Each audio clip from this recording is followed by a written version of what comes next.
మోకాళ్లలో గుజ్జును పెంచి నొప్పిని తగ్గించి సర్జరీని దూరం చేసే ఫ్రీడమ్ వాక్. ఆంధ్రప్రదేశ్ ఎన్నికల్లో ఎన్డీఏ కూటమి దూసుకుపోతుంది. అన్ని చోట్ల టీడీపీ జనసేన అభ్యర్థులదే ఆధిపత్యం కనిపిస్తుంది. దీంతో ఆ పార్టీ శ్రేణులు సంబరాలు మునిగిపోయాయి. మరోవైపు వైఎస్ఆర్సీపీ అభ్యర్థులు ముందే ఓటమిని ఒప్పేసుకుంటున్నారు. నిరాశగా కౌంటింగ్ కేంద్రాల నుంచి వెనుదిరిగిపోతున్నారు. ఇక నగరి నియోజకవర్గం నుంచి హ్యాట్రిక్ గెలుపును ఆశించిన నటి రోజాకు కూడా చేదు అనుభవం ఎదురైంది. కౌంటింగ్ ప్రారంభమైనప్పటి నుంచే టీడీపీ అభ్యర్థి గాలిబాను ప్రకాష్ రెడ్డి ఆధిక్యంలో కొనసాగుతున్నారు. ఏ రౌండ్లోనూ రోజాకు ఆధిక్యంలోకి రాలేకపోయింది. దీంతో అనుచరులతో కలిసి ఆమె తిరుపతి కౌంటింగ్ కేంద్రం నుంచి వెళ్లిపోయారు.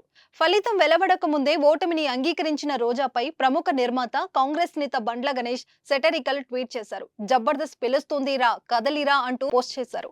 ప్రస్తుతం ఈ పోస్టు సామాజిక మాధ్యమాల్లో వైరల్ గా మారింది.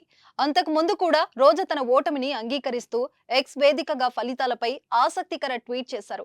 చిరునవ్వులు చిందిస్తున్న తన ఫోటోను పంచుకుంటూ భయాన్ని విశ్వాసంగా, ఎదురు దెబ్బలను మెట్లుగా, మన్నింపులను నిర్ణయాలుగా, తప్పులను పాఠంగా చేర్చుకొని మార్చుకునే వాళ్లే శక్తివంతమైన వ్యక్తులుగా మారుతారు అంటూ ఆ ఫోటోకి క్యాప్షన్ ఇచ్చారు. సుమన్ టీవీలో మీ పర్సనల్ అండ్ బిజినెస్ ప్రమోషన్స్ కోసం కింది నెంబర్కి కాంటాక్ట్ చేయండి.